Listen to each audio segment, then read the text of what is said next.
Welcome to Boxing Fans Talk TV.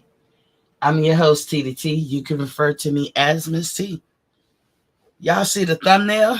Canelo Alvarez will easily defeat Jermell Charlo. At least that's what a lot of people believe.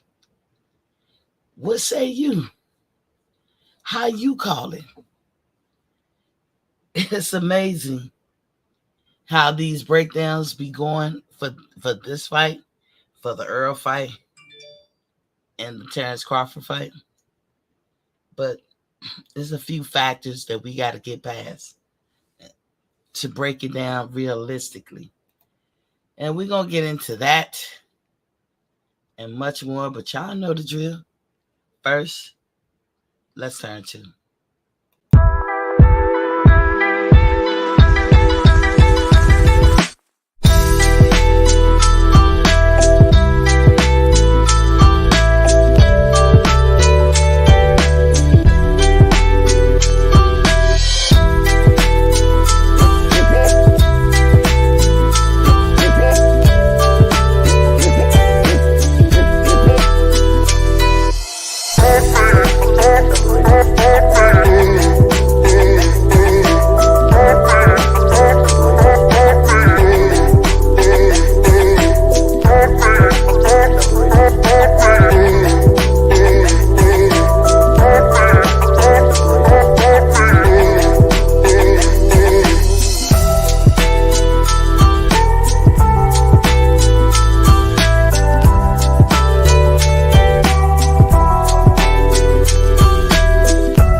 welcome back. Y'all should see me over here.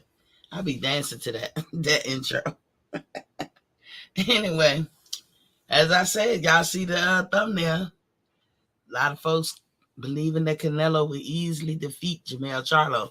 They looking at a few things, few factors, and I got it sometimes, but I still believe it's his to lose, meaning Canelo's. I see our money is up in here first thing. What's popping, King? So let me do, what I do at the top of my hour. So water check, water check, water check. Y'all know here at Boxing Fans Talk TV, we advocate for everybody to be drinking their water. Get your daily dose of water. Even if you don't reach your mark that day, getting your daily dose. It's always tomorrow. Now, I better say that right here. After all, tomorrow is another day. In my Vivian Lee voice. And that's true. If you don't reach your mark one day, you get up, you try it again.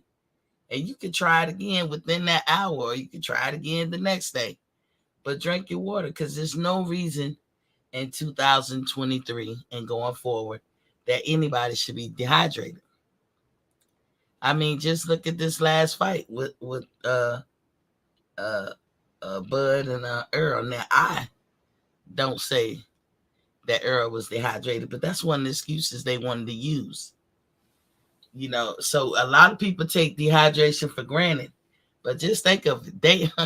A lot of his fans actually use it as a reason that he lost. I mean, so you got to ask yourself, is dehydration mediocre, or is it that important? Could it cause detrimental things in your life? I say it can, but to be clear, that is not the reason why he lost. I did a whole show on it, He lost because he had no skills comparatively to Terrence Crawford. But I digress. You got to drink your water, y'all. You got to come up with fancy ways to get you over the hump.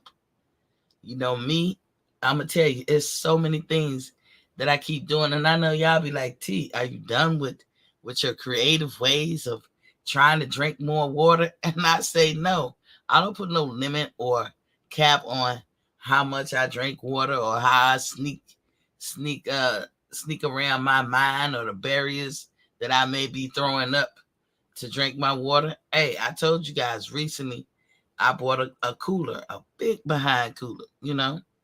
Um not well, let me rephrase that. It's about the height of my mini fridge. That's why I call it big behind, but it's not really that big. I've seen bigger. And I spent money on it because it's it loads from the bottom. So I don't have to take that big water jug and turn it over and put it in the thing. I just slide it up in the bottom. Easy to load, right? And I bought 5-ounce cups to put on top. So when I go over to the cooler, I may just want a sip of water. Sometimes that's all we want is a sip of anything, maybe a gulp to some of anything. And I'll go over there and I fill the 5-ounce cup. Then I'll be like, shit, that wasn't enough. Let me get another 5 ounce. Okay, that ain't enough. I wind up getting 4 cups, which equal to 20 ounces. Now, and I do all of that in like 5 minutes. Now, think about it like this.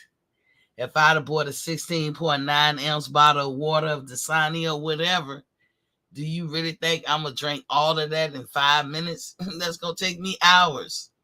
Sometimes you got to know how your mind is working. Sometimes your mind can be intimidated. You know, you can look at kids and tell that when you feed little kids, it's always good to put the food in the middle of the plate. Fill up the middle. Leave a lot of the sides, the peripheral open. Why? Because a lot of food on their plate is intimidating. But if you put a little bit of food in the middle, they will eat all their food and then ask for seconds. And you don't have to go to bed frustrated because you like, man, I cooked for this kid. They don't eat. That's the most frustrating thing. Y'all can thank me. Thank me later. Some parents don't know that. But anyway, you know, I get the 5-ounce cup. I fill it up 4 times. Hey, I drank a whole bottle of water in 5 minutes. That I'm telling you, there's nothing I could ever do before. Before the cooler came, I used to buy 8-ounce bottles of spring water. Because I figured I could get through an 8-ounce bottle quicker than I could a 12-ounce or a 16-ounce. And it did work. Okay? Now, I know I like my water cold. So I go buy bags of ice at Sonic. Sonic sells bags of ice for $3.23, something like that. And they the little ball crushy ice, slushy ice. Like you could put that in a snow cone. You can make your own snow cones with this ice. You know what I'm saying? But I buy that bag of ice. I fill my little containers up with it. And I just sip on water all day because it's so cold. I'm drinking it, you know. But again, these are different ways that I approach to drink my water. And if all else fails, I am acclimated to drink water at room temperature.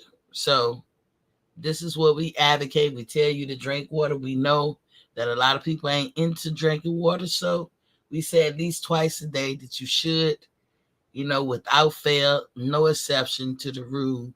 At least do that. And then from there, you can add another time during the day. You know, that's how you increase your water intake. But first thing in the morning, before you get into your routine, think of your body as an engine and the water is the lube. You want things to move in a timely and efficient manner. So you drink your water, have 8 ounces sitting on your nightstand.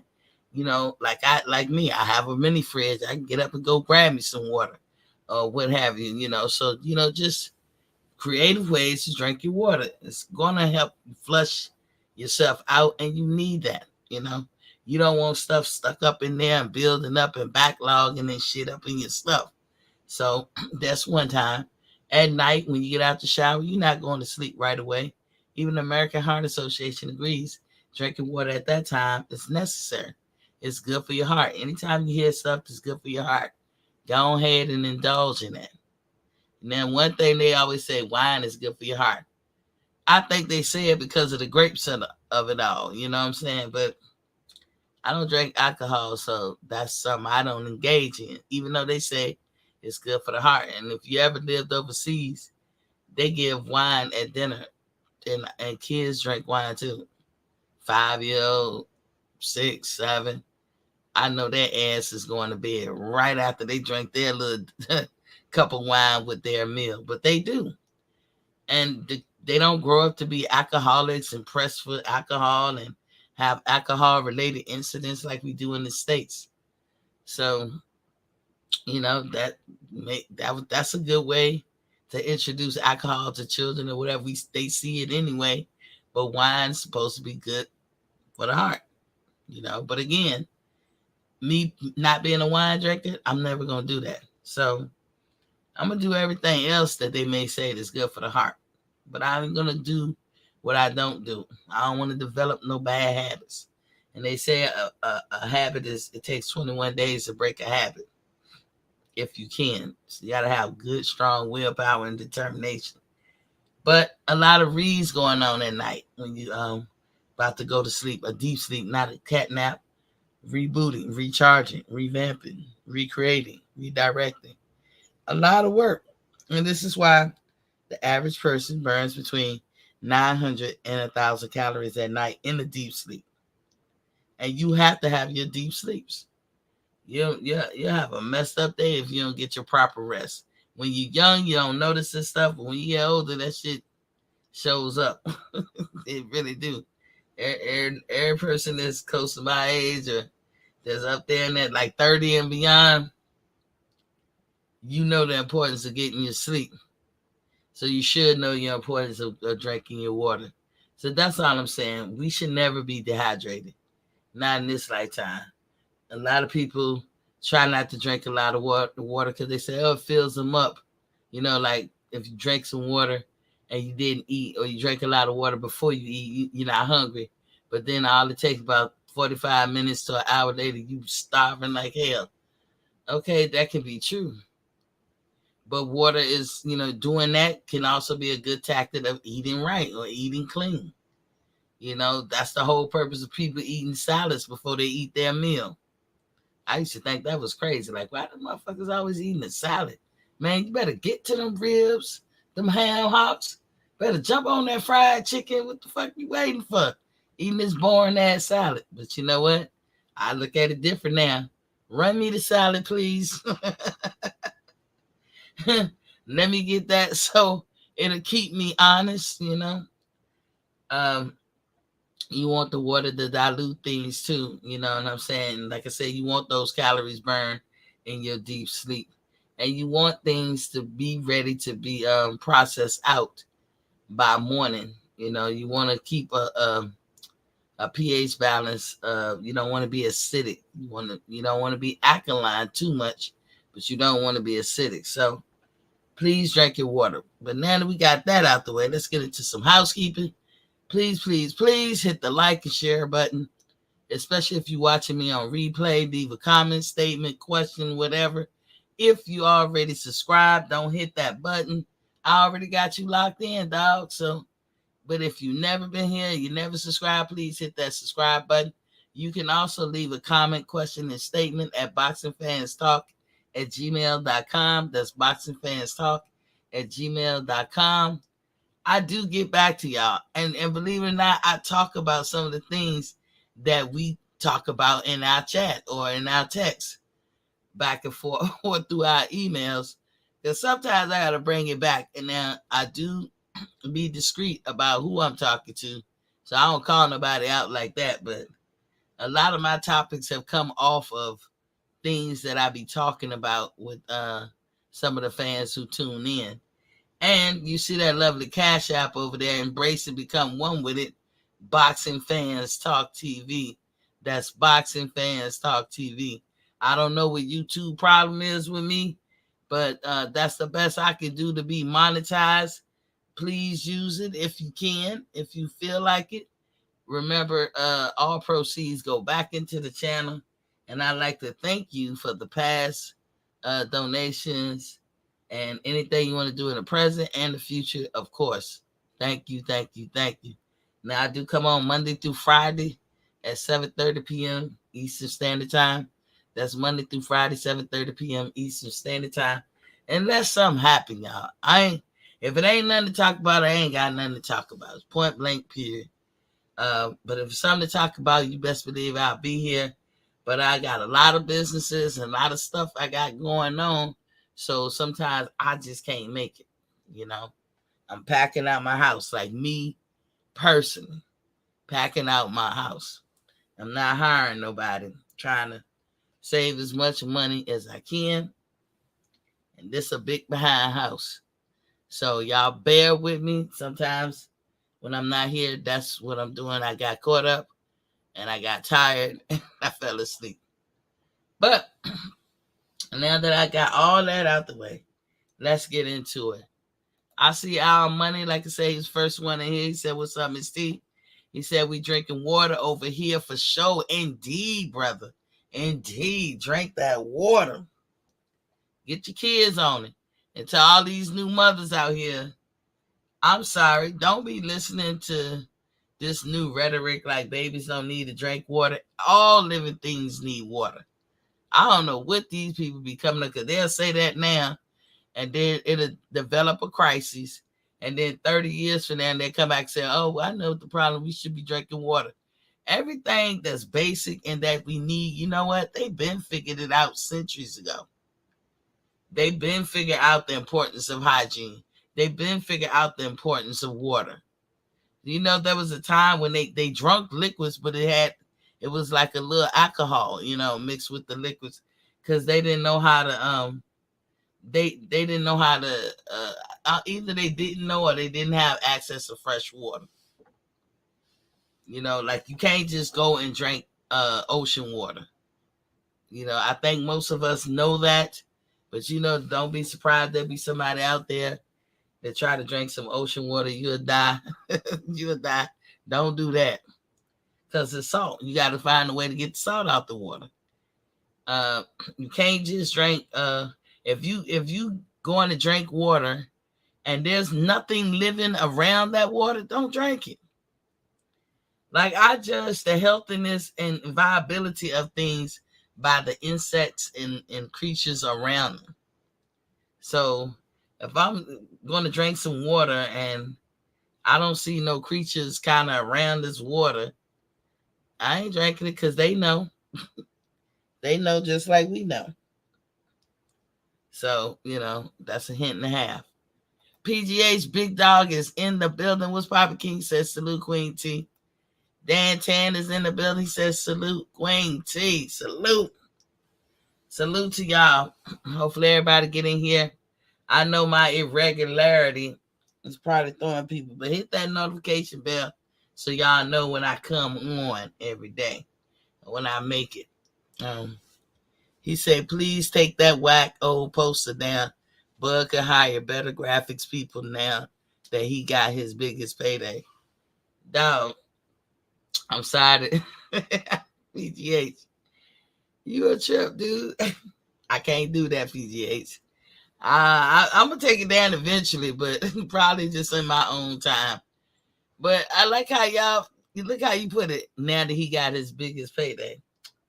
It's like a backhanded compliment you just gave him.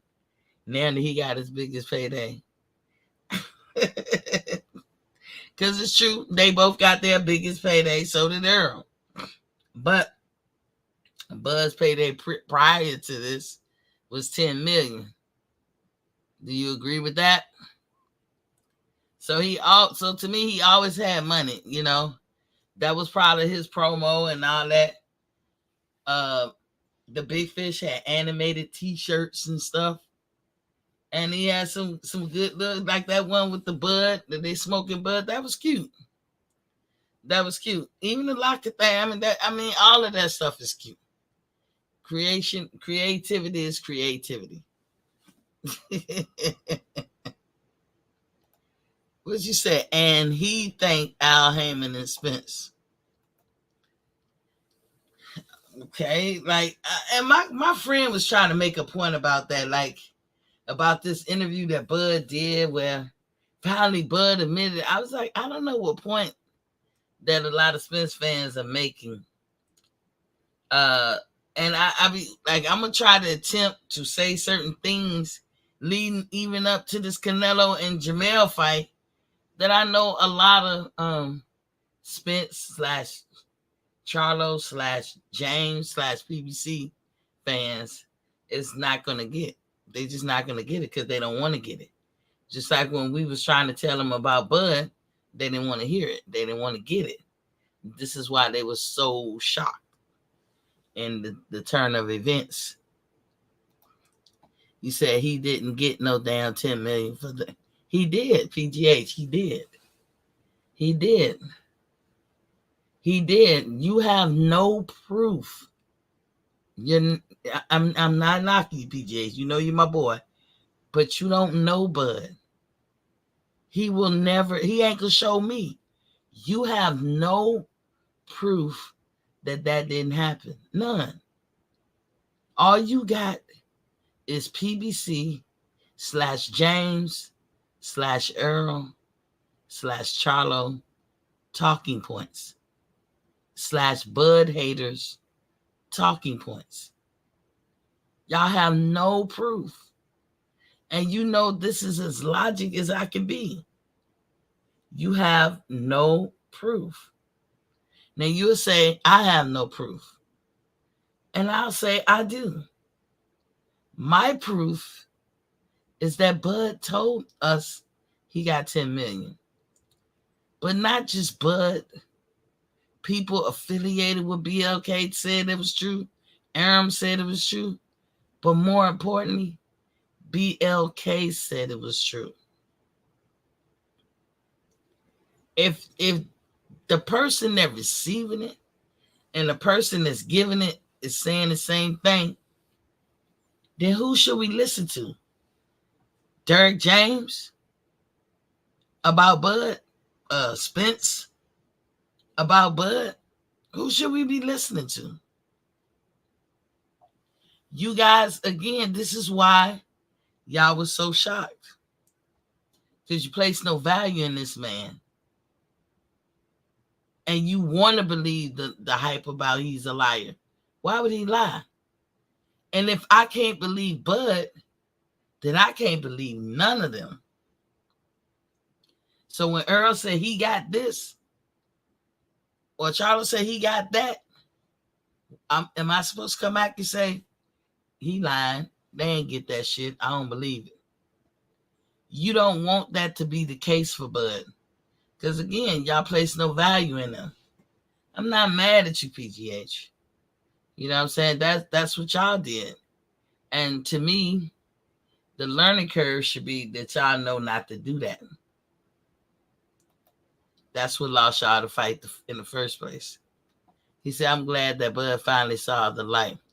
We told him to get the hell away from Dirty Bob. Now he making the bag in his own fire.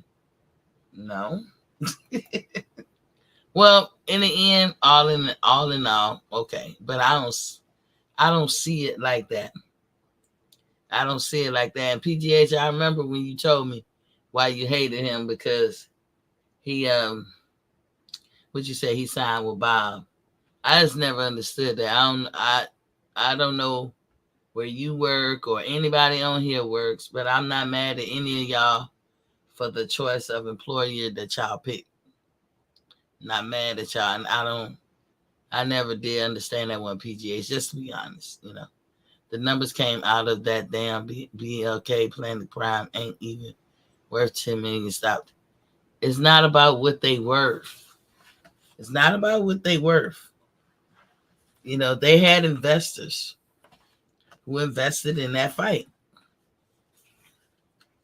And y'all know who Bud hang with. And before you say just because he cool with Warren Buffett. Dude, if you had looked at the fight, for real, where you would have normally commercials is where they were showing the investors of that fight. And Warren Buffett was one of them.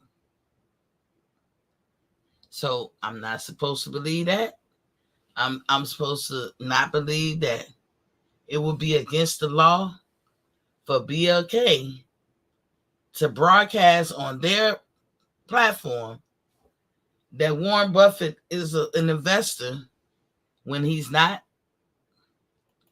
I'm not getting myself in a sticky situation to be able to be sued by some rich ass person who can have me caught up in the court systems, costing me an arm and a leg in lawyer fees by lying about something that he may or may not be a part of. He said Bud has been caught lying numerous times. The latest interview was completely contradicted his other interviews. No, it's what y'all grabbing onto. I saw the interview, and I believe y'all taking it out of context. But Spence lies. I mean, I don't. When y'all say Bud lies, I'm just being honest. Bud fans felt like we have to point out that you really projecting. That's Spence. When Spence said, "Go get a belt," I saw the tape, PGH. I played it on here. He said those words out of his mouth, and then he lied. So why tell Bud to go get a belt and then you can holler? If you never meant that, that's a lie. When Spence said, "I'm cleaning up my side of the street, taking the easy route," Ugas was not a part of that. He didn't say, "I'm going to try to go get every belt other than the WBO, then I'm going to come for you." That's not what he said. He said, "I'm cleaning up my side of the street." It was after that, long after that Ugas get a championship belt. And next thing you know, Spence off with the races to try to face Ugas instead of getting Bud first. That's a lie. Spence lied too. In boxing, an omission is a lie. I mean, well, in life in general, an omission is a lie. So both of them have lied, trying to keep their career in their control within their realm, but not enough to call them liars. But again, that was the hate that you had for Bud, and it didn't work out for y'all. Because y'all was hate, it blinded y'all. Dan Tan said, "Bro, you are still talking about whether Bud made $10 million for the David fight." He said, "I got pissed when Dirty Pamper Bob compared Bud to property in Beverly Hills, and Bud said he got a good heart. Unacceptable. Glad Bud away from him. Tell Shakur and Davis to leave next." But you know what, PGH? I get pissed about how Al Heyman do a disservice to Spence, to a lot of his fighters. But because Spence can't see that he was getting a disservice and Spence was like, "I'm happy," don't mean that none of us can see that he was doing them a disservice. This is the biggest payday Spence ever had. But I highly believe Spence should have had 8-figure paydays long before this fight. Long before. But your boy Al Heyman didn't feel like Spence was worthy of that. And I don't know how he came up with that conclusion. Your boy Al Heyman don't always pay his fighters right away. And before you say, I don't know that to be true, he did it to Deontay. He did it to Adrian Broner. It is what it is. They both have come out, and others have come out and said Al Heyman gives him a good little story. But what do everybody say about Al Heyman? That's a good dude right there.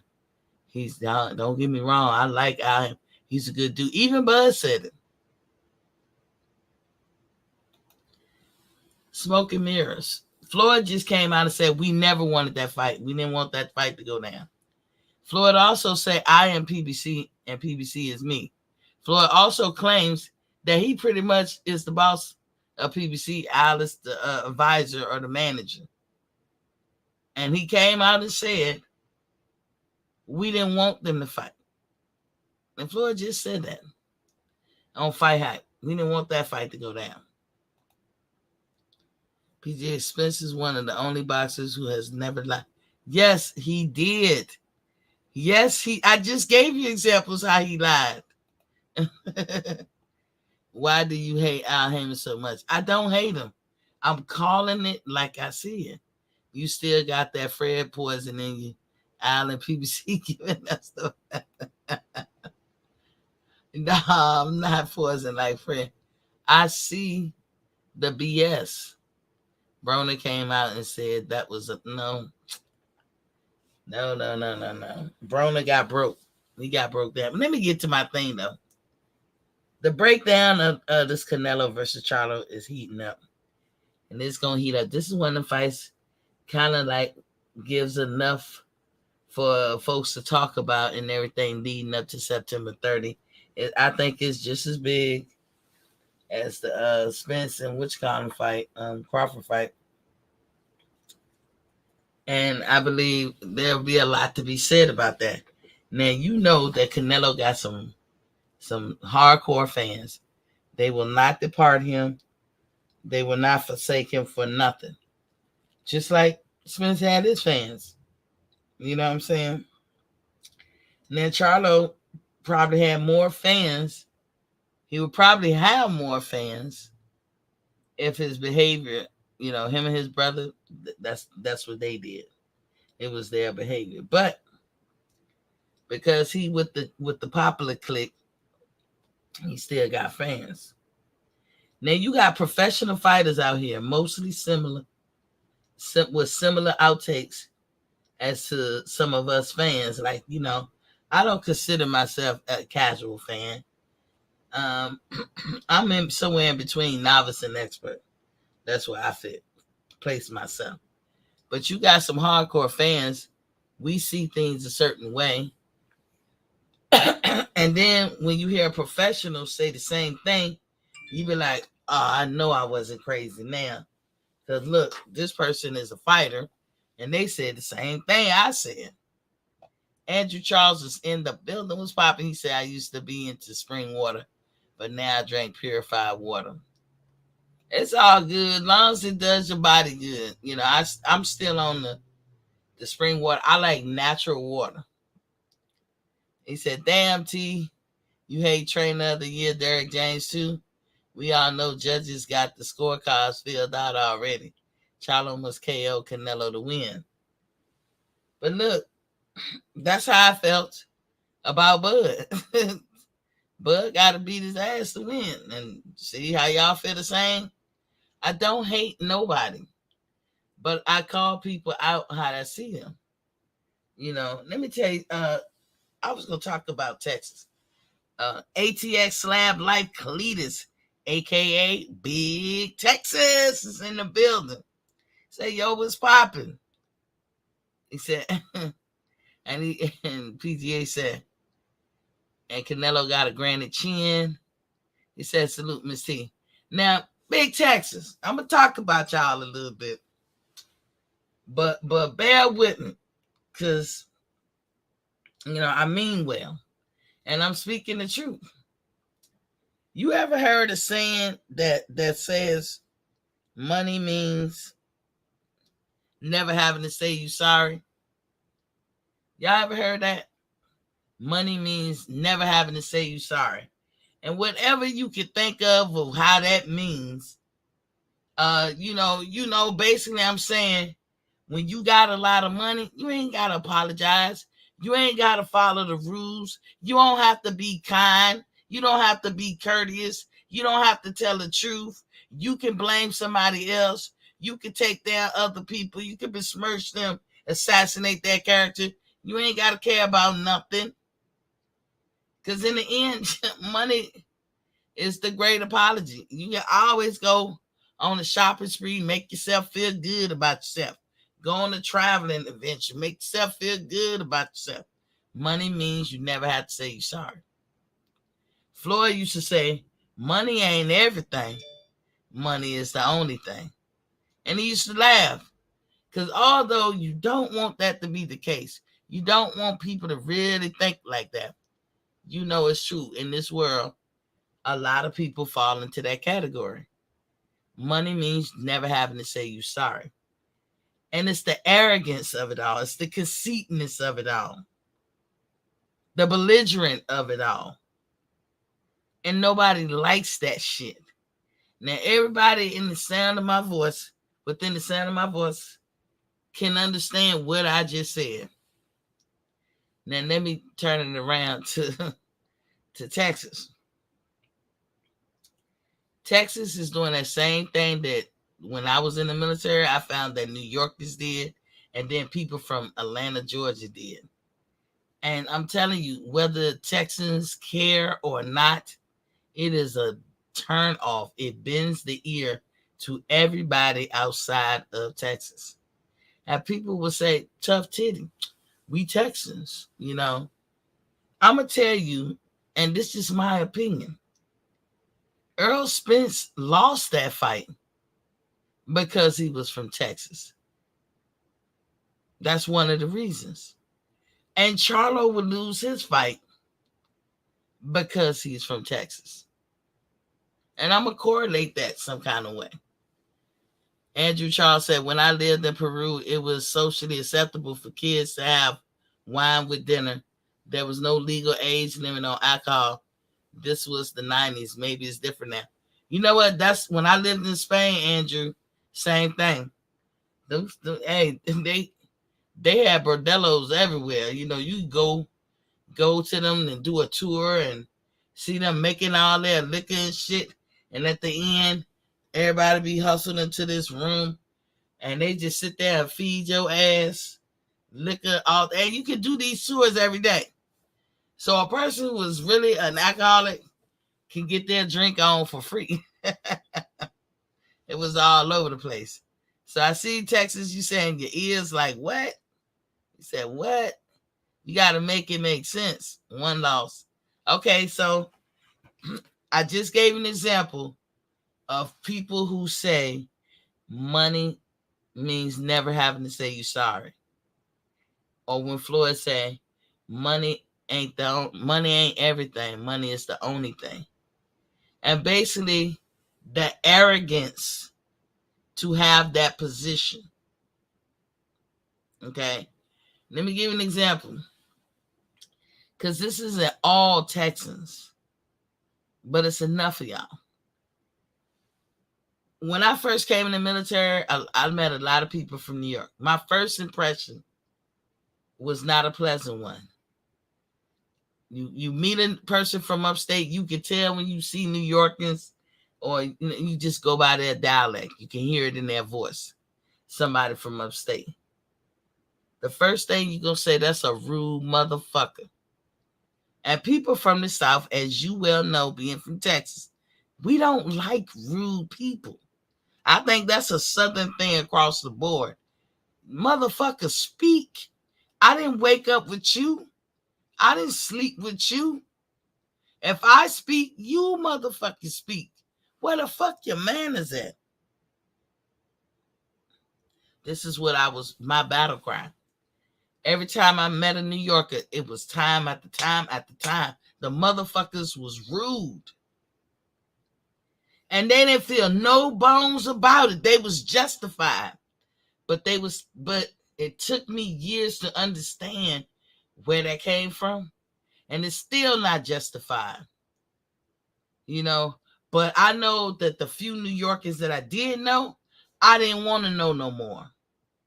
If I hear them say, yo, son, yo, they be calling me, you know how they talk and shit. Once I heard the dialect, man, get the fuck out of my face. I don't want to know you.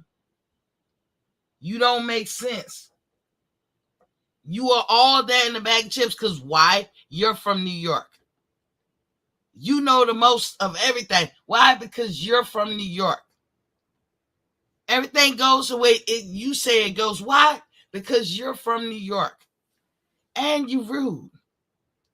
CATS, you said that Southern hospitality. Yeah, our parents raised us right.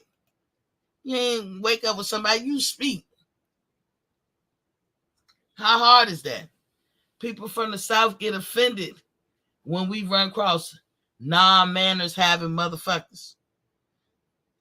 I can't stand it. It's like sometimes it be fucking your whole mood up because you've been taught to speak. You've been taught to have manners to say please and thank you and you're welcome. And these motherfuckers can't be bothered.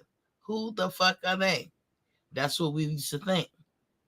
So it got to a point that whether these New Yorkers and New Jerseyans and all these upstate people knew it or not, everybody else behind their back, we had our guard up with them. Can't trust them. Don't really want to get to know them. Don't want to rely on them for shit. We don't give them all the credibility. We smile in their face. But all the time, we not trying to take their place because they rude as a motherfucker. I just changed up the bars on that one. But it's true. We'll be like, okay, with their rude ass. But I had a couple of that I remained friends with because I could see with inside that they had a good heart. But nobody could stick around long enough to see it because they were so rude. And their logic and their conclusions, delusional. And I remained friends with one of them for the longest time. And I'm telling you, people would come up to me and say, how can you take it? How do you stay around them?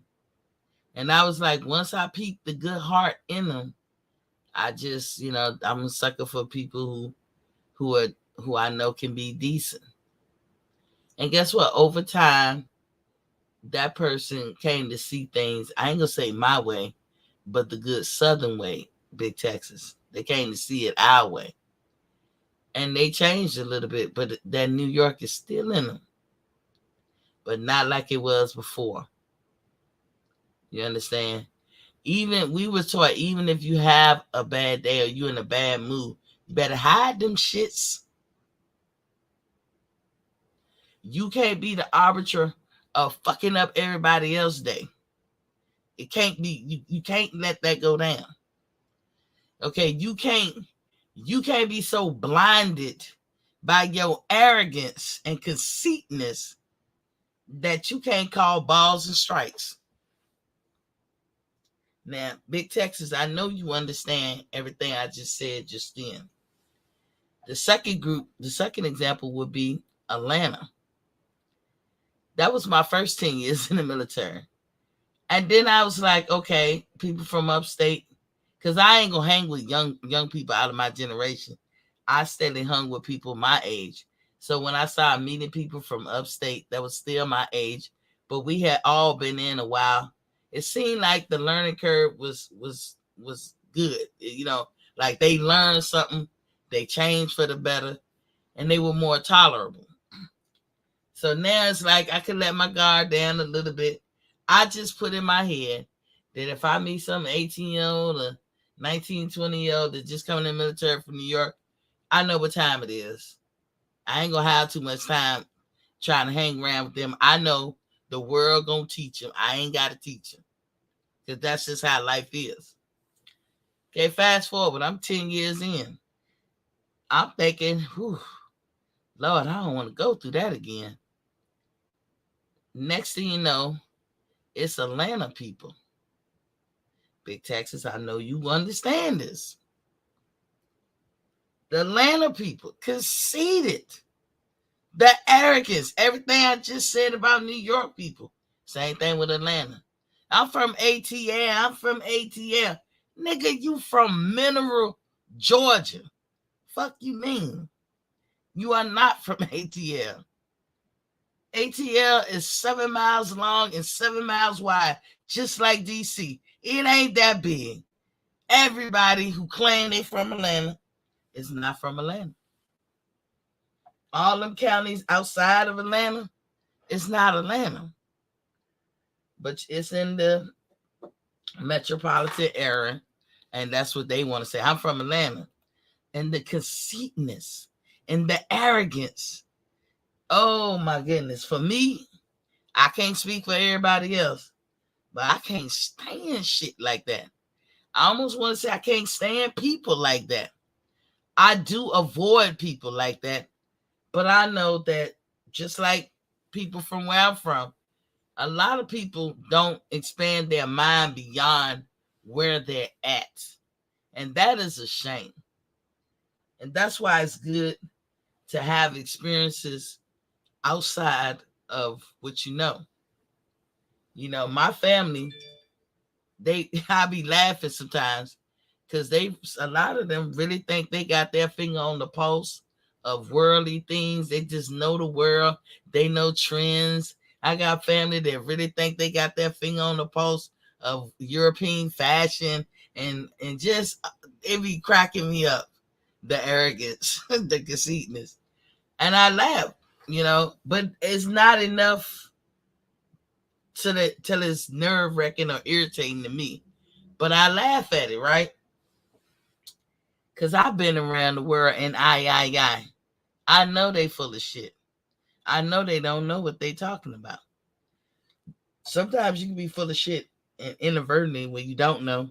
And sometimes you can be full of shit directly. Now, when I was talking about New Yorkers, I really do, but what I grew to learn was that it's so many people in New York and so many hustles and so many people trying to one up you, get over on you, run a scam on you. It's daily, nonstop, every minute of the hour. This shit goes down. That not speaking is a defense mechanism. It's how you avoid certain shit before it even gets started. A lot of their attitude got a lot to do with their survival ability. ATL in Georgia, not so much. That's just being braggadocious, thinking you all that in the bag of chips. And Texas, yes, y'all the same way. I got family in Texas. I got friends in Texas. Not everybody from Texas, but most of y'all. Of course y'all gonna win the Super Bowl because you from Texas. Of course, like y'all could be pro-black, whatever, but you gonna rep your fellow white, Mexican, whatever, because they what? From Texas. Ain't nothing wrong with that, by the way. But I'm just saying, this is just how far y'all go with being from the state. What happened to the Black People Revolutionary Army, who was once 1,000 strong? They all moved to Texas. I don't know if y'all peeped that. They all got government jobs. But anyway, y'all Texans do that. And I'm telling you, this is why y'all lost the fight with Bud. This is why.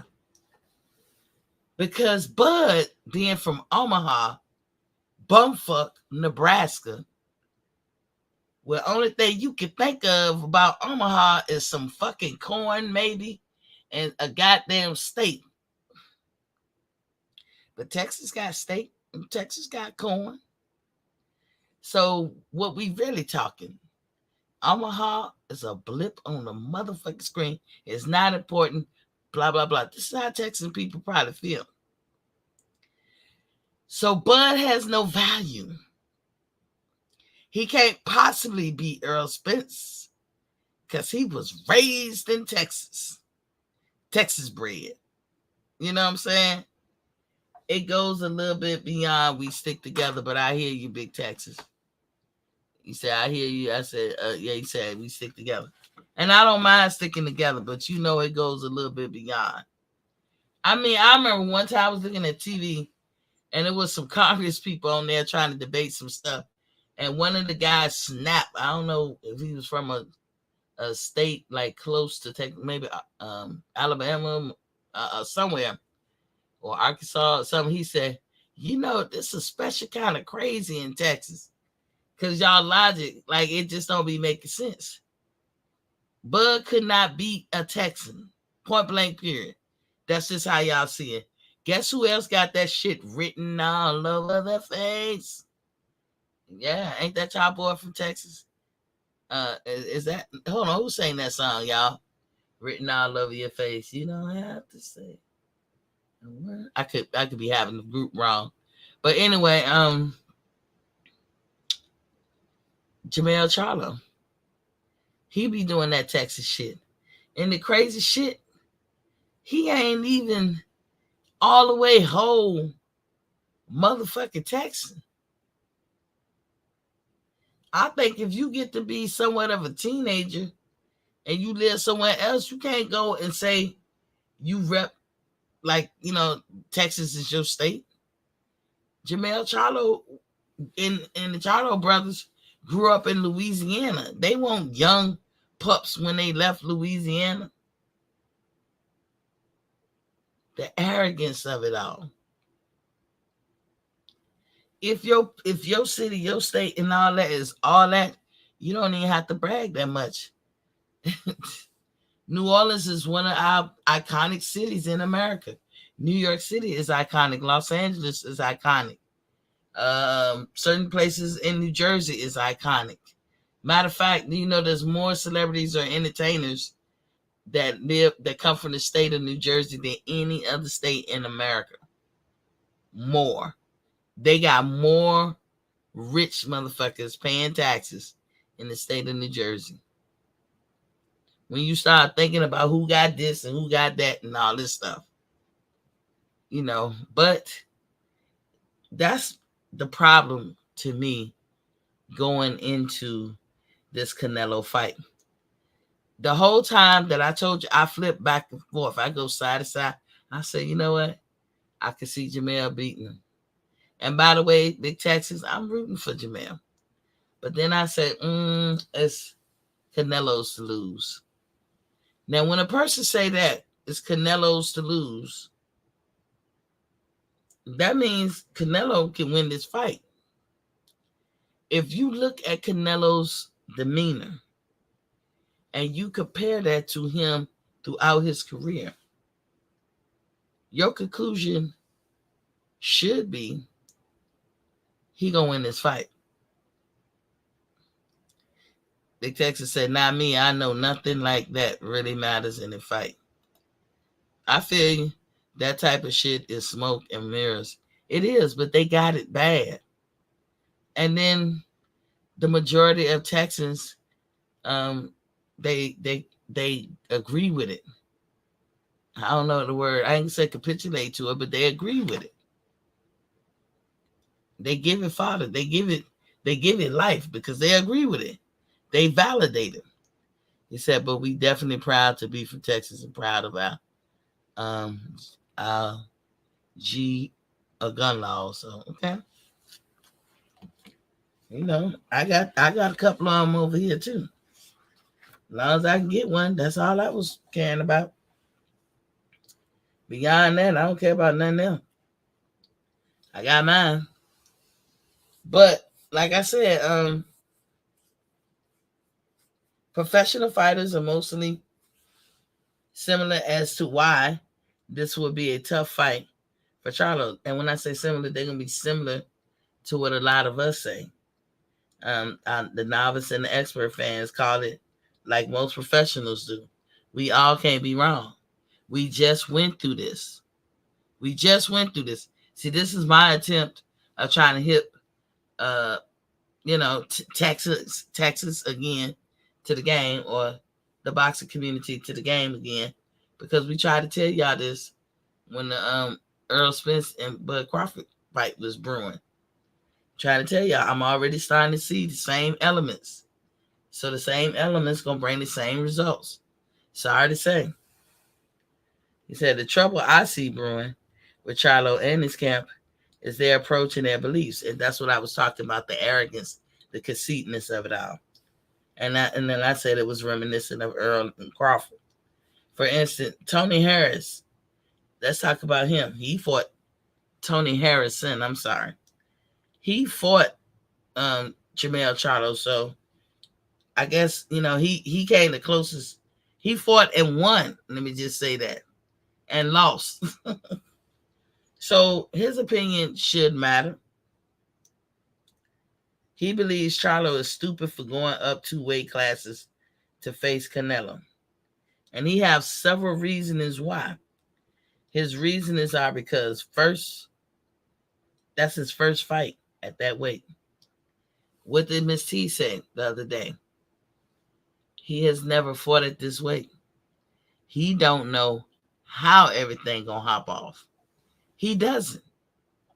And being from Texas does not guarantee everything hops off right. But I swear I picked them vibes up from him, Derek James, and all of them. And it's irritating as fuck. Think of something outside of that, so you can learn to fix a problem. Shit. He said Canelo ain't no bitch. I know personally he fought my real life kinfolk, James Kirkley. I was there. Oh my God, you kidding? Hey dude, I like James Kirkley. That was one of my favorite fighters. In fact, James, it can be arguably said that James was winning, and this is one of the reasons why I don't like Canelo to this day. Because when we found out that he was cheating, bro, and it made me automatically go to James Kirkley and was like, you might have cheated in that shit. Because I had James Kirkland whooping his ass. And James was doing pretty good. Now, I will say James fucked up, and as do a lot of dudes. Y'all bravado and ego and shit fucks y'all out of a lot of shit and fucks you up with a lot of shit. I don't care how the world looked at her or felt about her. Ann Wolf was a good addition to James Kirkland. And when he was with her, he was winning. When he didn't be with her, he wasn't. But James, to me, and I don't know this for a fact, it's just me on the outside looking in, it seemed like he let niggas get in his head about putting her in their play. Like, nah, you need some niggas around you. We all got to be sausage swinging to come up with the plan. She don't know what she talking about. But the girl knew what she was talking about. She wasn't in there fighting for him, but she knew what she was talking about. And it's a fact. When he was with her, when she was in the corner, he won. When he let her go because he let dudes get in his head, he lost. Said Charlo getting stopped as the PVC cleansing continued. He said Charlo might win, but he's not stopping Canelo. He got a chin. He didn't win that first fight, in my opinion. Who you talking about, James Kirkland? Or you talking about with Tony Harris? Some people saw it the other way too. Yeah, I just left James' house. Yo, tell him what's up.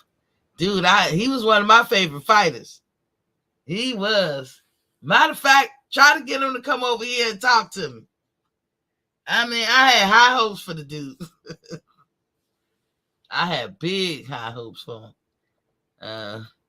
He said facts. He did a lot of wrong things in that fight. You don't know how many times we talked about exactly what you're saying. Oh my God, I was hurt. It's over something personal. Okay, yeah, I don't mean to get personal, but I was hurt too because, like I said, I had high hopes for him, and a lot of people, when you, like I said, y'all let people get in your head. Y'all, me, everybody, we let people get in our heads that be coming up with stupid ass logical reasonings, and then we let them derail us. And I'm just saying, Ann was a good addition for him. He didn't have to fuck Ann, and the guys that was working with him didn't have to fuck it. It won't, to me, I don't see what the big problem was. She knew what she was talking about. She got that work out of him. And I feel like Canelo was cheating back then. So, and I think he really hurt um James, because you remember at the end of the fight, he was scared as a bitch. I think that was around the time when he first started doing that damn shit, that juicing or whatever. That's when I think he first started doing that. Cause the look in his face, like he was terrified, like he was going to jail. I don't know if y'all remember that. Go back and watch that fight. Canelo, and every fight after that, it seemed like he got easier and easier and easier with the outcomes of knocking people out. And I said it then. I said that nigga cheated. Ooh, boy, you bringing back some hatred. Ooh, Lord, let me calm down. T, calm down. That's just crazy. I can't even think straight. I'm trying to touch something on my phone. I mean, that's how mad I was. This is why Canelo cannot be my favorite fighter, y'all. He cannot. I don't like him. And I don't think I ever like him. I mean, just little stuff like that. But let me tell you, I don't have to like you to be honest about talking about you, or to give you a solid, to do right and fair by you.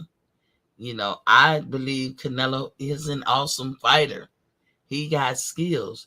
He took the lemons that Floyd gave him and he made lemonade. And his skills, to me, is what's going to beat Jermell Charlo. His skills is going to beat Jermell Charlo. And the fact that he has experience just overall as a professional fighter, he has more fights, so he got more experience.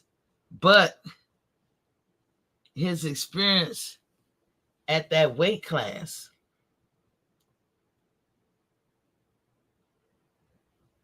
ATX said, I put him on the YouTube boxing circuit. Okay, I heard you. Tell him come over here. I had high hopes for Kirkland too. Man, I'm telling you, dog. I was I was on my way, but I would have been a Kirkland card carrying, flag carrying fan. Well, I'm telling you.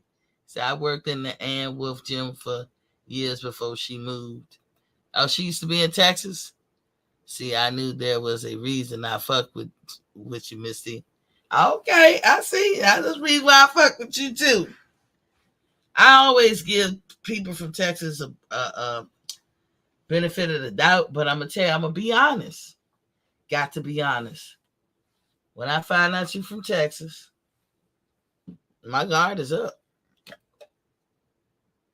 My guard is up because I can't deal with a whole lot of craziness and shit. But I don't look at it like everybody from Texas like that. General Big Fish is from Texas. E Thriller is from Texas. Destiny is from Texas. Active Activist is from Texas. You notice these are all people that come to my show. And we cooler than a fan. I'm drinking some ice cold water, y'all. So yeah, tell them what's up and all that. Um, Love to get them over here. Um, if you make that happen, I'll be eternally grateful. Um, Hell, I want to interview Ann Wolf shit if I could. He said, I'm not one of those. I'm a realist. I feel you. And I believe you. I believe you. You know, nothing personal, Texas people. Y'all have a lot of lovely stuff, a lot of good things about Texas. Every state, and you know, I'm a historian, so I love America. And my degree plan was American history, so I'm a historian of American history. I also studied European history. So that's those are my two areas, and so I love every state of the union. You know, I grew up in a time where we was known is to having or striving to be a melting pot. You know what I'm saying? So every state, had done something beneficial, to be a part of this union. So Texas is no different, but just like you can find a lot of great things and great spots in Texas, you can find that in my state too, Virginia. You can find it in anybody's state, even Omaha, Nebraska. So let me get back to it. For instance, Tony Harris believes Charlo is stupid for going up 2 weight classes to face Canelo. He got reasonings, though. And his reasonings, as I said before, it's his first fight at that weight. You got to give that to him. That is a factor. That is a real factor. And if that doesn't matter because he's from Texas, then he will fucking lose. He's coming off a hand injury. That's a throw insult to injury. Like with all the factors that we coming up with, he's also coming off a hand injury. But he's from Texas. So hand injury be damn, that hand injury in that first fight at that weight, that means something valid when you talk about Nebraskans, New Yorkans, New Jerseyans, people, Illinoisans. I'm just making, not that these are words. I'm just, saying this stuff. The Carolinas, the Dakotas, Calis, everybody else. These factors matter. But when you from big state of Texas, none of that shit matters. As Big Texas just said, that he ain't like that. And I'm glad you not. But your boy is. What you call that? Your fellow citizen of your state is the Charlos, Spence, and damn sure Derek James. Because when they from Texas, regular logic and stuff don't matter. He coming off a 16-month layoff. Ring rust is real. We said that about Earl. Earl could have took a tune-up, but see, I guess he can't take a tune-up. He couldn't have. You know why he couldn't have? Because then he'll really be putting his shoe in his mouth. Because remember, isn't he the one unsolicited, meaning nobody asked you? Tune-ups are for people who ain't sure of themselves. Y'all remember that? Because, hey, that's when you from Texas, that's tune-ups. We as Texans, we don't need tune-ups. I bet he regret he said that. Look at the advice that he's getting now. I think you should take a couple tune-ups for you in the 154 before you try to go at Bud at 154. Because if you go immediately back to Bud, y'all gonna have the same outcome. He said all that shit and then turned right around and took a tune-up. But it sound good, sound nice. Because Texans, we don't do tune-ups. And ring rust ain't shit to a Texan. It's nothing. Then you just hear Jermell Charlo say that? None of that matters.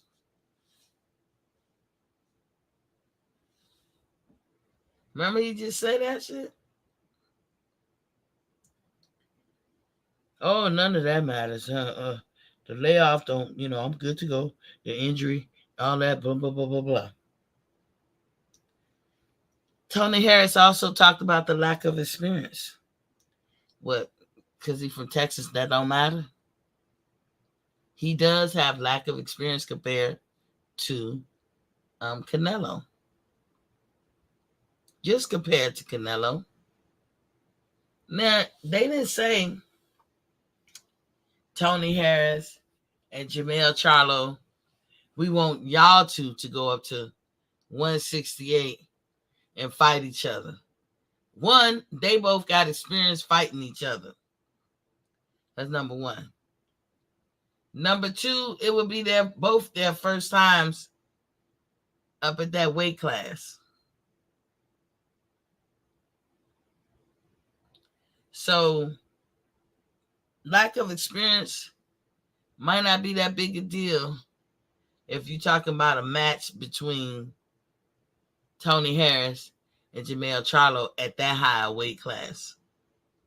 But you're talking about Canelo, who been there for a minute, who conquered the weight class and got undisputed, and who has fought at 175 unsuccessfully, but successfully too. I forgot about Kovalev, but he wasn't successful with Bivol because I've already told you the keys to victory yesterday.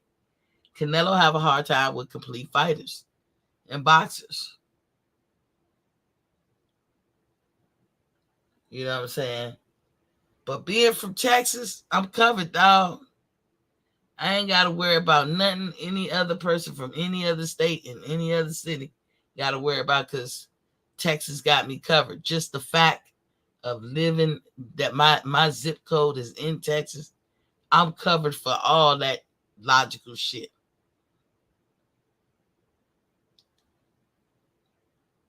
He understands the money grab of it all. That's what Harris understands. Harris understands that Charlo is getting a money grab. He said as much. But guess who else doing a money grab? Canelo. A lot of people doing money grabs. Bud could be arguably going for the money. Spence just did a money grab with Bud. Spence knew he couldn't beat him. But we got to put on that dog and pony show. That bravado. You know, all that shit. Because we got to put on the show for big Texas. We got, Texas is watching. So I gotta come in there and talk my shit and swallow spit. But I always knew that Bud was gonna whip my ass. This was probably lingering in Spence's head. But he from Texas. What you expect him to say? Harris says it's a combination of all those things I just mentioned. It's why Charlo gonna lose this fight. And he's saying throwing insult to injury. It's the damn injury that makes all of this worse. The injury, the layoff, the lack of experience. When you add all this shit up, it spells failure on Charlo's point or part. Do any of this shit sound familiar? It does to me. It sounds just like Crawford and Spence leading up to their fight. Crawford got 39 fights, or had 39 fights. Spence had 28. Just with that number alone, who is more experienced? Crawford, for a variety of different people. And y'all people in Texas knew that. A variety of different styles, types, sizes of people. Spence fought the same kind of people. The people who would stand in front of him, who was as flat-footed as he was, where he can do his style without interruption. Terrence Crawford had to employ several different styles. Just looking at that spells lack of experience on Spence's part. And we knew this. Everybody knew this before the fight. Spence had a bunch of injuries and a long layoff. Shout out to my boy WCS. I watch your show, dog, and I like your breakdowns. He made a point about the air, like, to my point, The arrogance and the conceitness of it all. Oh, look at what we did to Ugas. We broke his face. We the eye collector. We broke his ribs. And what Derek James said, oh, and that's at 40%. Well, hell, if that's 40%, I damn sure hate to see 100. But Earl kept saying he was 100%. His fans kept saying he was 100%. I was on here talking about 2 weeks before the fight. Why is he still trying to cut weight? Not even the whole 2 weeks before the fight. His fans shut me down, including my personal friends who are big Earl Spence fans. Shut me the fuck down. Nah, Earl look good. Crawford the one that don't look good. Earl shredded, muscular, he ready to go. He 100%. Delusion.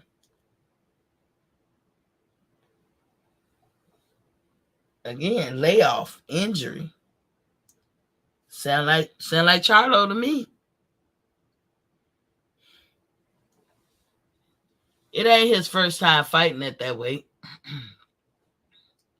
But while everybody's calling him pound for pound, I thought it was pound for pound was some way to be able to tell whether that fighter could dominate with their skills, no matter what weight class they go into. But don't you think a person should at least go into another weight division and dominate so we can see if he's the same person?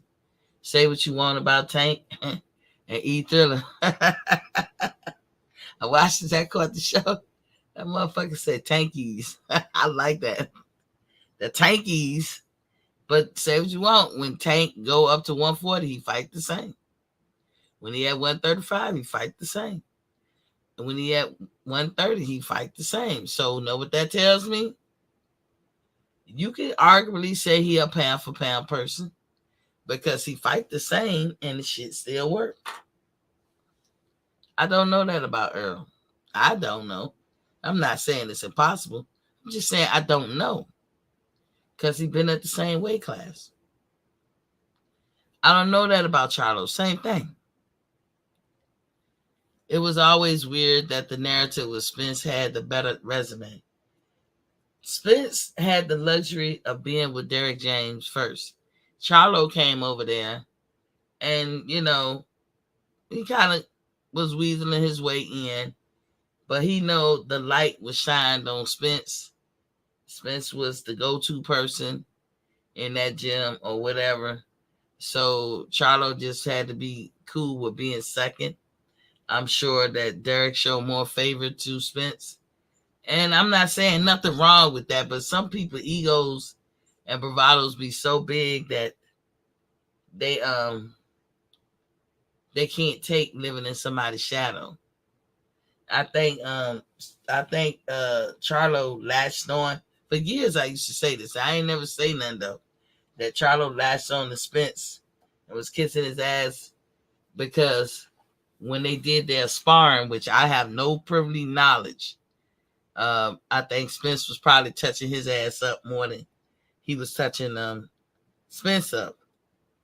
And he just wanted to be a part of the group. They don't want to have to ever face each other and this, that, and the other.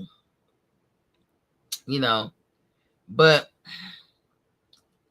I don't think he also liked being second fiddle to Spence. And I don't think he liked that. But what was he going to do? If you listen to Charlo and you say, and you poke him just right, that nigga going to tell you everything you want to know. You going to see the real him. It's amazing. It's amazing how he has been on his best behavior. And he's watching what he say. He's all respectful to Canelo because look what the man accomplished. He's a boxer. He's this, he's that. You can't say that about Terrence Crawford. Terrence Crawford said that you, your brother, and y'all other brother were all cool at one point. and you flipped on him. Why? Because you trying to prove that you just as Texas as Earl Spence and anybody else. Like I said, don't get me wrong, Texas is a beautiful state. I love every state of our union. But the arrogance of it all, the conceitness of it all, is not a good look. And especially when it causes people to be delusional.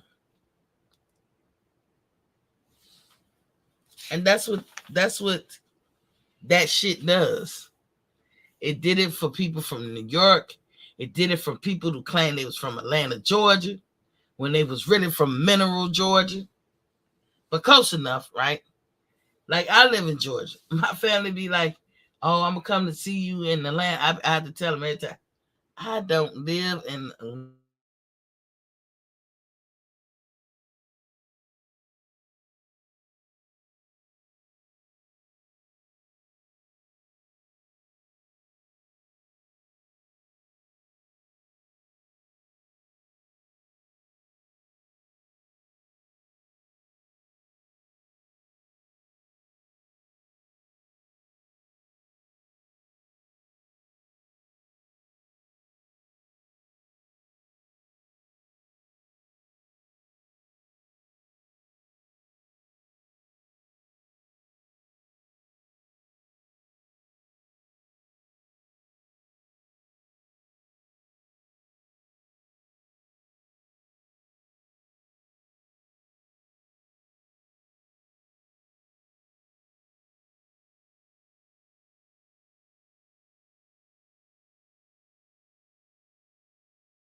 y'all look. Y'all look. My whole computer went white. I don't know what the fuck that is. Hey, Texas, don't be too hard on me. Don't get at me, Texas. I know y'all be like, yeah, that's what you get for talking about Texas. I know. Bad tea. Bad tea.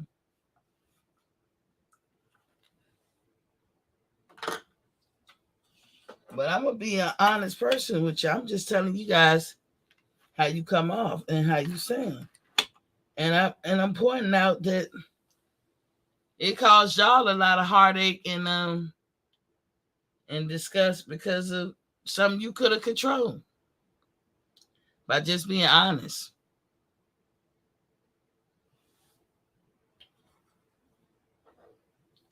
The world does not revolve around Texas.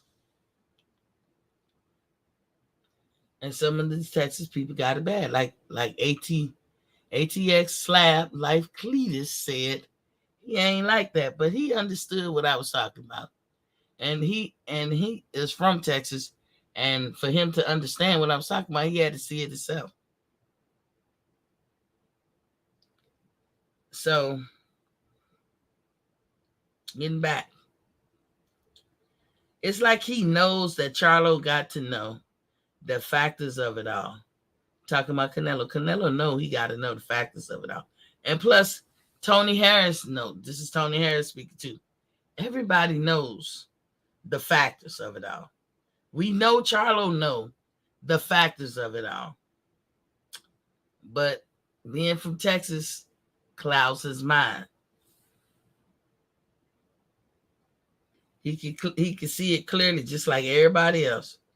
He got one arsenal, like I said, in his pocket, and that is he's from Texas. I keep saying this because I want this to sink in. This is what clouds a lot of people's minds. They're fans. I'm not saying y'all shouldn't be a fan of his. He's definitely somebody you should be a fan of. If you just going by his boxing skills, abilities, or what he's done in the ring. Definitely. But y'all got to let go of the delusion and stuff, or y'all setting yourself up for hurt.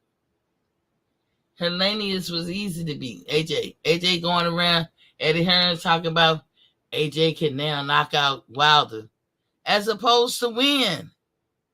As opposed to years ago when we kept saying he was scared, he could not beat Wilder, and Wilder would have beat his ass. Now he want to say, oh, man, he can knock out Wilder. Because Wilder's getting older. Come on, man, you proven our point years ago. Wilder could have been undisputed by now. But y'all was playing games. Y'all were playing games. And you had the power to do so. And now that AJ is with James, oh, now he's a knockout artist. Because that's what James produced. He also produced sloppy artists. He produced that too. You're not going to tell me that Earl Spence wasn't sloppy.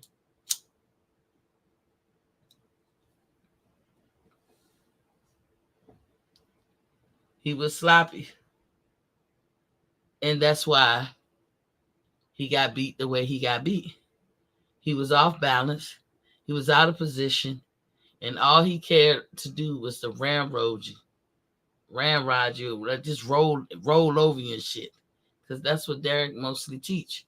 Now, PGA said earlier, I must hate Derek James. I don't. But that's what Derek specializes in. I know coaches like that. And I'm going to tell you, the coaches that teach that style, their fighters don't last long. We can understand this logic, but once you from Texas, or once you in the James camp, or if you with PBC, all this logic goes out the window. But here's the logic. When you young, you got your athleticism, your youth. Youth is a hot commodity. It's more precious than anything. You got your youth, you got all this stuff going for you, right? You got whatever you learn, your skills or whatever, going for you. So if you a powerhouse in that ring and you winning a lot of fights, this is what you had going for you. But if you don't fight in the way that it's intended, to hit and not get hit, to understand the sweet science of it all, to understand your positioning, to understand the different tools in the tool bag, and being able to execute them and use them, or execute a plan when you have one, to know how to create angles, to know how to move, lateral movements, ring generalship, ring IQ, whatever you want to call it, counterpunching, parrying, getting offline, front, going forward, walking your person down, fighting off the back foot, being on your toes. So if you don't know all that stuff, or you don't utilize that, because when you're young, you got all the energy in the world, you can drop weight like none other when you're young, and you can move around, and you don't get tired, and you just powerhouse the Knicks. Okay, that's great. For about, if you starting at 20, for about 7 years, you'll start seeing a decline or degradation around that time. What you gonna do when you're in your 30s? That's the question. What will you do in your 30s? Because when you're in your 30s, you're not 20. You can't do all that stuff. You can't bounce around. You can't lose the weight that easy. You can't have all that athleticism and all this stuff. You can't do all that stuff like you did. You don't have the agility, the reflexes, the instinct. All of that shit is degraded. Now that you're in your 30s, you got to find a way to win. If y'all was really listening to Floyd, then you would know this. Floyd was a knockout artist when he was a pretty boy. He started transitioning or changing when he was Money Man, and he definitely made a big change as he's TDE. He said he found a way to win. What happens when your hands are brittle and easy to break? You can't hit people like you used to when you was Money Man. So you got to find a way to win. You got to find a way to gather your points to make that person, you got to be more defensively. You got to hit them more than they hit you. You have to find a different way. You can't square up like Boots squares up sometimes and then get back in position. Yeah, he can do that because he's young. Boots, that goes a lot slower when you're in your 30s. But you know, all that logic go out the window when you from Texas. Not a Texas man. A Texas man never go through that. And this is what I mean by if I looked at Canelo and said, and I was to tell y'all Canelo's gonna win this fight easily because Canelo is Mexican and you know he's from Mexico, or he's from Mexico and he is Canelo, and therefore the conclusion is he's going to win. Anybody with some sense should laugh me up out of the building. But that is what y'all say about these Texas fighters. That is exactly how y'all sound. That's what y'all was saying about Spence. And now y'all saying it about Charlo. He's Charlo. And he's from Texas.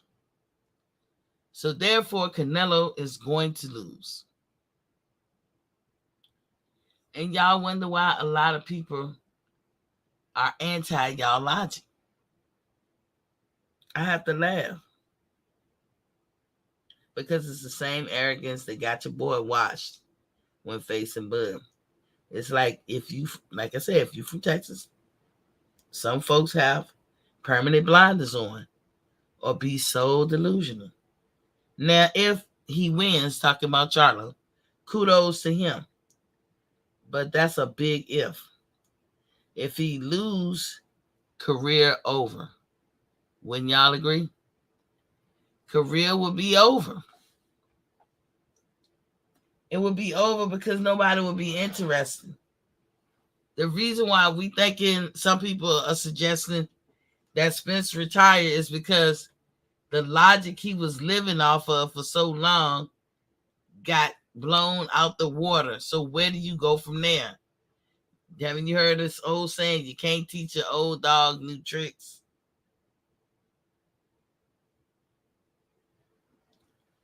I mean,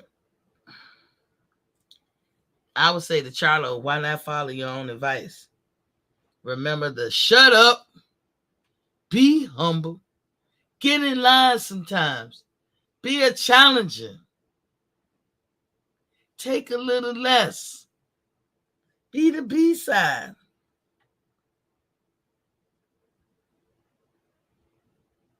Clean up your division. It's a lot of motherfuckers around there waiting for you to fight them. Clean up your divisions. Why you worried about me? I'm busy. I'm busy. Remember that shit? Follow your own advice. You got people becking at your heels in your own division trying to fight you. Why don't you shut up and be humble and fight those people? But you're not. Don't get me wrong. Everybody's on board and agree that shit. If it was us, we going for the money fight too. Because that's all it really is a money fight. That is it. They're going to pay Canelo a grip. So whoever Canelo face is going to get a grip. That's just the business of it all. But you follow your own advice, Charlo. But Charlo said, all this doubt motivates Charlo. He said it motivates him. Then you got Canelo over here saying he got 4 to 5 years left before he retired. Do that sound like somebody? If y'all seen something before, how you don't know how to combat against it? Canelo is adhering to the Mayprint. He really is. He took the lemon and made lemonades. He is really doing the Mayprint. He telling y'all he got 4 or 5 years. Floyd said he had 6 fights. But Canelo pretty much saying he want to retire around 37. He don't have to rush. Think about it. He's supposed to have a rematch with Bivol. He never did that yet. He don't have to rush. He don't have to fight nobody he don't want to fight. What y'all gonna do to him? Y'all paying him a grip. You can't entice him with belts. Canelo wanted to be the first Mexican. He conceited and arrogant, and I'm not saying he shouldn't be, because a little bit of that should go along with fighters, but all fighters. But there has to be a healthy balance. But Canelo wants the narrative to be Mexicans are the best fighters. There's Mexicans, and then there's whites, and then there's blacks. When we all know the order of things as far as overall who dominated the sport. And I'm not knocking no race. I'm just stating the facts. I did a show a long time ago about that on the 20th century alone. 75 years or so attested for as far as champions were all blacks. And the other 35 years was a combination of everybody else. I did that study before. I'm not saying it's got to be like that forever, but it is what it is right now. Since they've been keeping track of boxing, for real, and keeping up with boxing records and shit. That's what it's been. But Canelo wanted to be like, everybody praise the Mexicans. And like I don't consider nothing negative about that. He praised them, Hey, when you think of boxing, think Mexicans. We put boxing on the map. We are the top dog, the top kahuna, the big enchilada. We win all the stuff first, and then the niggas come behind us and do it. In my mind, that's how I see him. I used to talk about around the time when he got caught on drugs, how he trying to change the narrative, and how they, just be lying, and I ain't gonna say lying, but like embellishing or putting spin on their stories that is already printed in the Mexican magazines and shit about how great they are. That's what Canelo wants. But even some of his compadres don't even see him that way. Juan Manuel Marquez don't have no respect for him. Chavez Sr. don't have no respect for him. And they got their reasons, but they don't feel that he's a great representation of the Mexican fighter. But Canelo feels like he is. I told y'all a long time ago, I wasn't a big fan of Canelo's, but I ain't said a dude can't fight. From the waist up, he'll beat your ass. The reason why Bivol can beat him is Bivol can fight on his toes, and Bivol can make him move around. So that's what you do to a flat-footed fighter. And that's what Canelo was. As what did Floyd say? No special effects.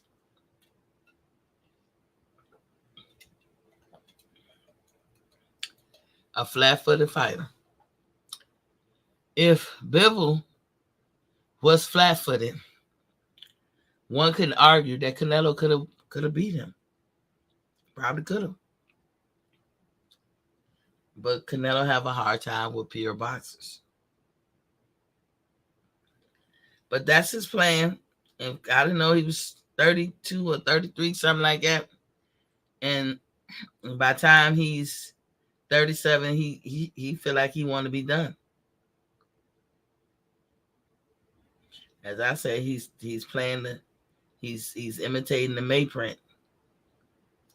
Right now, Canelo is worth $200 million. His goal is to double it before it's over. And you think he gonna let Jermell Charlo throw a monkey wrench in that shit, you got to be crazy. Canelo can't reach that goal, losing all his fights. Now that he's announced when he's expected to retire, his first fight out the gate can't be a loss. I think he picked Jermell because Jermell is more apt. Jermell is more of a dog. Let me back it up. We always compare Jermell and his brother. Everybody likes Jermell better than his brother as far as fighting, because Jermell's a dog. He get in there, man. He don't up until now. He don't seem like he be ducking nothing. I would say, eat Goat Thriller. Get ready to do your 19-part series on how Jermell Charlo is ducking Bud, because that's gonna be down the pipe in a minute. But Jermell has always been the one that's quick to go, get up in there, and he ain't turning down nothing but his collar. He a dog in that fight. He gonna muscle it out. He gonna power through. His brother is more of a boxer. And Jermell, because he's from Texas, he didn't catch the play. He didn't catch the play. Canelo knows he'd rather fight Jermell than fight Charlo. Yes, than fight his brother Jermall. I'm not knocking Jermell. I'm not taking nothing away from him. I see Jared came in. But Canelo do not do well with pure boxers. He do not do well with people who stick to the boxing game. Jermell is, between the two of them, is the one who probably don't stick to the boxing game. You can get him off that shit. And Canelo knows it. That's where the experience and the ring IQ and the education comes into play, and the wisdom. Jerry Tasker is in the building. What's popping, King? He said Canelo worth more than 200 million. You tripping? He made 160 in his last 3 fights. Jerry, I'm not gonna play that game with you today. I got it off the internet. I don't care. So, okay, Jerry, then he worth 360. You happy? I don't give a shit. I'm just telling you, that's what it said on the witch column, that he was worth 200 million. Maybe some of that 160 he just spent it up. I don't know. But he hopes to double that shit. And he ain't gonna get there losing the fight. After a while, that he said, he didn't say 4 to 5 more fights. He said 4 to 5 more years. 2 fights a year. That's a lot of fights that he could possibly be a part of. He ain't gonna get there losing fights. They're not gonna pay him a whole lot of money to see him keep losing fights. That was my whole point.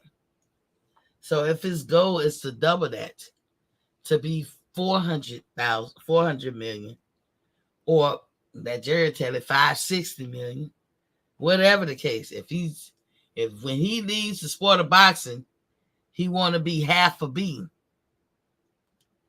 then he not gonna get there losing the fight. He just not, y'all. And like I said, Jermell, being from Texas, he totally missed the play. I remember when I don't know if it was one of his press conferences, they was like, why'd you pick Jermell? They wanted to compare. He said, no comparison. They're both good. Jermell's a good fight, blah, blah, blah. And let me tell y'all something else that I said a long time ago about Canelo. Canelo is very strategic. Very good. That's some shit he good at.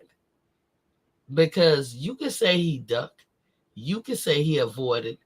But he is so strategic with his shit that sometimes it's even hard to say that. They real good at how they move. Real good. And it ain't like he lost his abilities on that. He picked Jermell Charlo, or they came up with Jermell, and then they try to act like, well, they offered it to Jermall first. No, they didn't. I don't believe they did. But I would tell you like this: I don't believe that they did. I think they came to Jermell. Benavida has been crying and begging everybody but Santa Claus. Andre begged. He ain't picked them. He picked Jermell for a reason. And I'm not saying it got to be an absolute truth. But according to Canelo, probably in his mind, Jermell is the easiest of the two. And he knows he can beat Jermell. That's why I think he picked him. Jermell could come in and do the upset. And it would shock all of us. But I think Canelo knows he can beat Jermell. That's why I say it's Canelo's fight to lose. When I say that, that means I obviously think that Canelo can win. If Canelo get in there and act like he tired, or he don't, execute his game plan, or, whatever going on with him that night, that's the only reason why he'll lose. But if Canelo get in there and beat Canelo and be himself, he's going to win. Is anything an absolute? No, I don't talk in absolutes. Oh, Jerry get his panties wedged up in his butt. I don't talk in absolute. That dude that told y'all what time it is, and it's up to y'all to listen and take heed. Okay? Ever since he got popped for a banned substance, I'm a Canelo. He's not my favorite fighter. And that's why I see him as more strategic. He does cherry pick, but you can't even hold him to the fire because he's that damn strategic with how he moves.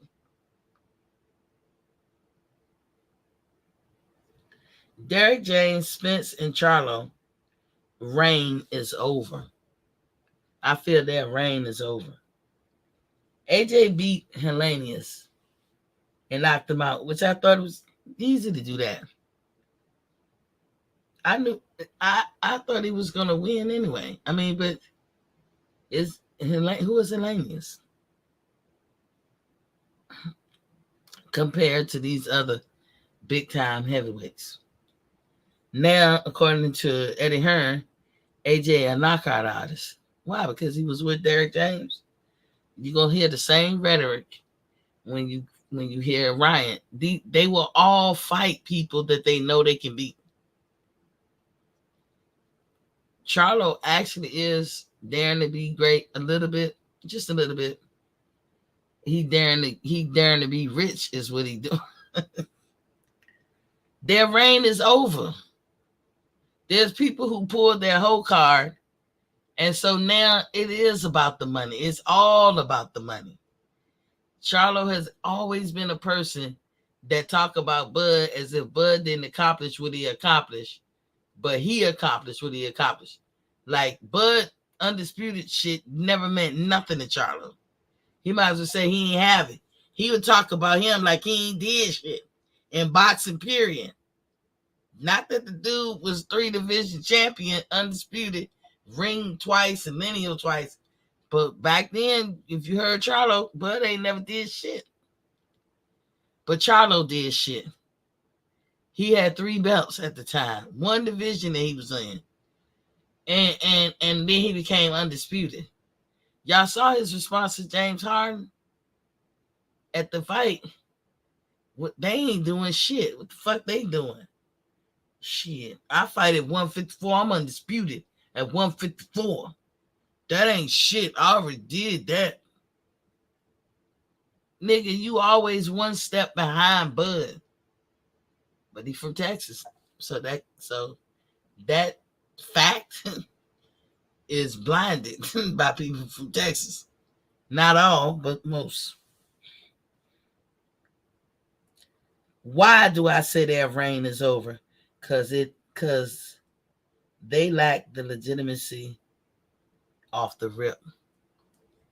It's a lot of smoke and mirrors, projecting, and lies, good lies and alibis, as Destiny say, out of that James camp, and it always has been, and it was spearheaded by PBC. But the attitude that you see that Earl had or Charlo has, that is their attitude can't compare to Derrick James. He is a arrogant, conceited person, always have been. He want all the glory, and he might be quiet, like he don't speak a lot, but you can tell that that's where they get that from. That's why I always say attitude reflect leadership. They the ones with the smoke and mirrors, always have been. Hold on, I'm almost done, y'all.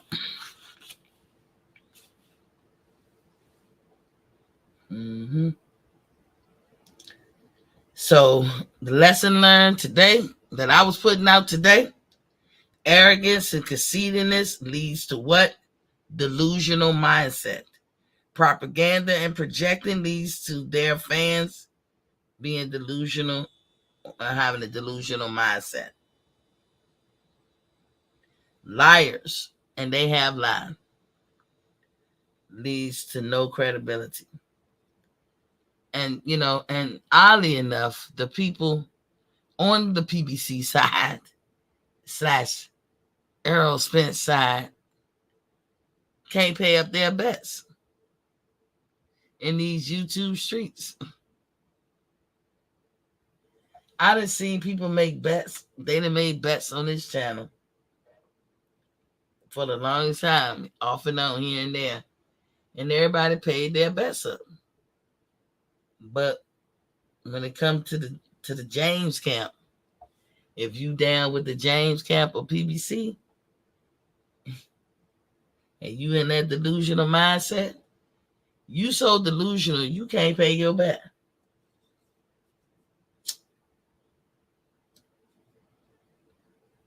And those of you who have not paid their bets know what I'm talking about. And I don't mean to be on you, but it's fucked up. Tay is in the building. What's poppin'? He said that's what Google is saying. Elaborate. Let me drop the link, Tay. I want to hear what you mean by that's what Google is saying. I'm almost done though. And I want y'all to notice, I said this early, go Thriller. Notice the flip-flop that Charlo is saying as of late. He barely, definitely a backhanded compliment to Bud Crawford. He barely gives him a compliment. And when he was sitting outside at one of the press conferences, he had the white, he was looking over his shoulder, stuttering. They brought up Bud. That nigga is not sincere. He is not sincere. 1 minute he's saying, I'm definitely gonna fight you. He told Bud, he gave Bud marching orders. Get in line. Finish what you gotta finish in the 147. When now he did it. And he's steadily coming for you. Now you like, I'm busy. You still busy? You about to go fight Canelo. And then you say you're gonna come back down and hold your throne down. But now you saying, meet me where I'm at, catch weight. Bud ain't doing none of that. He ain't letting you off the hook. You coming to fight at 154, y'all just don't fight. Either you holding down your throne or you just not holding down your throne. But watch, it gonna appear that Bud is chasing him. And Charlo gonna be nowhere to be found. If Charlo loses fight to Canelo, it might be retirement for him. Where do you go after that? All the Jermell talking points now, and when he come up with, like I said, Go Thriller could come up with a 19-part series based on his talking points and how he avoiding Bud. He can start from the shut up, be humble, get in line, take less. He can start from there to him delivering, devaluing Bud, his resume and shit, or him acting like he don't see no skills that Bud got But Earl got all the skills, or he can or how he would KO Bud. Bud cheated now, and James feel like Bud had to cheat. That's why he was checking his gloves on the night of the fight. Charlo talking about he hit him behind the head. That's how he got the leverage and all that. And he know that's bullshit. Your boy didn't have no skills compared to Bud. That's what it was. He don't want to say anything positive about Bud, but he careful because he don't want to come off looking like a hater. Then you got Bud reasons for not liking Charlo. Charlo and them are not truth sayers. Like I said, they lied to the public for a long time, and they didn't give a fuck what the fallout was. Bud could be sitting at home, barely making it, working a 9-to-5 job, security or something, because his reputation then knocked him off the perch. And they wouldn't have gave one iota about it. How do you actively go after somebody's reputation and career, knowing that it would destroy their career? And they did that and slept like a baby. He said, I wish I could come. I'm as sick as a dog, and I'm on vacation in a loud restaurant. All right, that's cool. I know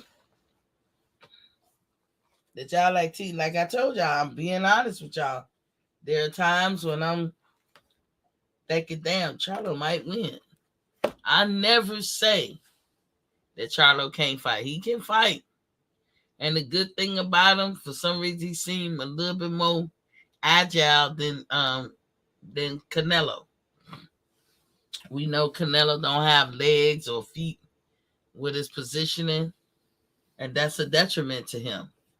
Charlo gonna move around, but I'm gonna tell you one thing: all you gotta do is get him emotional. That's easily done. That's easily done, and Canelo gonna sail through real easy.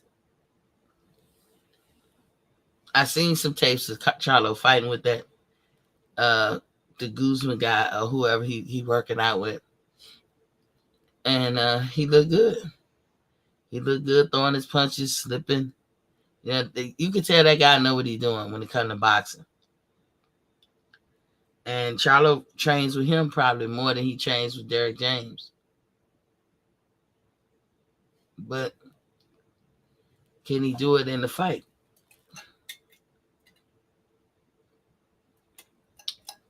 Can he stick to the plan? I think Canelo know what to do. But like I said, it's Canelo's fight to lose. Maybe in a day or two, I might change my mind. I don't know.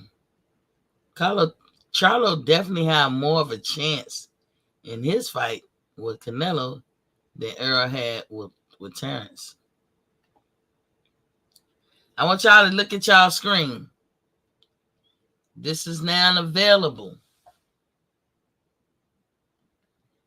I am Canelo. It's now available on AskMeT51.com. I'm going to put that link in the chat. You can go in there and buy you some gadgets, t-shirts. Get your gear in time for the fight. That's one shirt.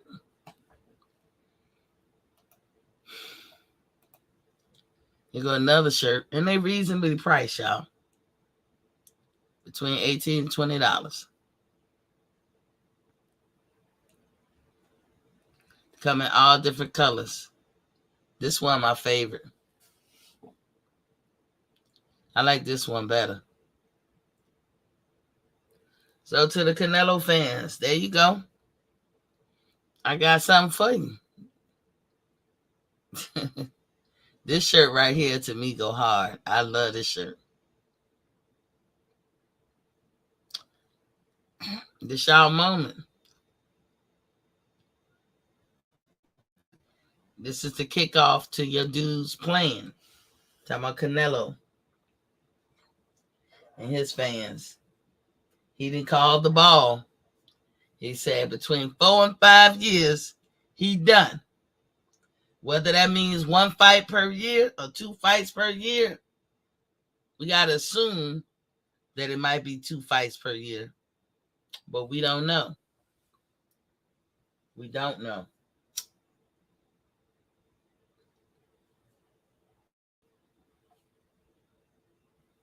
But get geared up. Like I said, I wish I could show you all the different colors. Don't forget, I still got these. The Bud collection.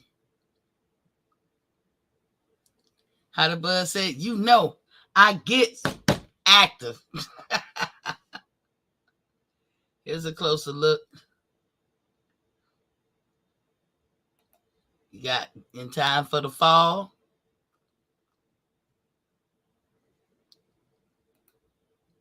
This Is My Era. And Undisputed on the sleeves.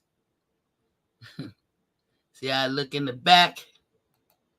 How I look on the side. Your hoodie.